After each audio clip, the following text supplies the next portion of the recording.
আবুধাবিতে বাংলাদেশিদের জন্য বছরের সবচেয়ে বড় বৈশাখী মেলার আয়োজন এটি। এই দিন হাজারো প্রবাসী বাংলাদেশি মিলিত হন শেখ খলিফা বিন জায়েদ বাংলাদেশ ইসলামিয়া প্রাইভেট স্কুল প্রাঙ্গণে। দূতাবাসের দিনব্যাপী এই আয়োজন পরিণত হয় মিলন মেলায়। শনিবার ছুটির দিন হওয়ায় জমকালো এই আয়োজনে নাচে গানে মাতোয়ারা ছিলেন প্রবাসীরা। পিতা কেটে মেলার উদ্বোধন করেন আবুধাবিতে নিযুক্ত বাংলাদেশের রাষ্ট্রদূত তারেক আহমেদ ও তার স্ত্রী উম্মে রহমান।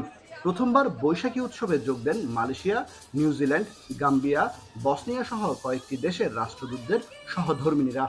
বাংলাদেশের নাগরিকদের এই দেশের মাটিতে একটি সুশৃঙ্খল জাতি হিসেবে প্রতিষ্ঠিত করি। সবাই যেন বলে যে বাংলাদেশের মানুষ একটি সুশৃঙ্খল মানুষ, সমাজ, একটি আইন মেনে চলা মানুষ, দেশের নাগরিক। আমরা যেন আমাদের এই সুনামটা তৈরি করতে পারি এবং সেটা ধরে রাখতে পারি। বিকেলের পর থেকে স্কুলের সুবিশাল অডিটোরিয়াম কানায় কানায় পরিপূর্ণ হয়ে যায়। বাইরের মাঠেও ছড়িয়ে পড়ে প্রবাসীদের প্রাণবন্ত উপস্থিতি ও আনন্দ উল্লাস। উৎসবের নানা আনুষ্ঠানিকতায় ছিল নারী ও শিশুদের ক্রীড়া প্রতিযোগিতা, ঐতিহ্যবাহী নানা ধরনের খাবার, দেশীয় হস্তশিল্প প্রদর্শনী, সঙ্গীত, নাচ, কস্টিউম শো, পুরস্কার বিতরণী ও র্যাফেল ড্র। আজকের অনুষ্ঠান আমার মনে হয় বিগত দিনের মধ্যে অত্যন্ত সুন্দর এবং সবার উপস্থিতিতে ফ্যামিলি এবং বাচ্চাদের নিয়ে অত্যন্ত আনন্দ আমরা করেছি। সবাই পরিবার বর্গ নিয়ে, সবাই বন্ধু বান্ধব সবাই নিয়ে এখানে হাজির হয়েছে। অনেকেই স্টল দিয়েছেন, খুব সুন্দর সুন্দর স্টল দিয়েছেন, তাদেরকেও জানাচ্ছি শুভকামনা।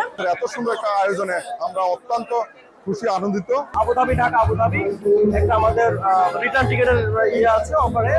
এবার বর্ষবরণ উৎসবের মেলায় বাংলাদেশ বিমান ও জনতা ব্যাংক সহ 16টি প্রতিষ্ঠান বিভিন্ন নামে স্টল নিয়ে অংশ নেয়। সংশ্লিষ্টরা বলছেন, দেশের সমৃদ্ধ শিল্প, সংস্কৃতি ও ঐতিহ্যকে বিদেশে বসবাসরত বাংলাদেশি ও আন্তর্জাতিক অতিথিদের সামনে তুলে ধরা ছিল এই উৎসবের লক্ষ্য। কামরুল হাসান জনি, এখন সংযুক্ত আরব আমিরাত।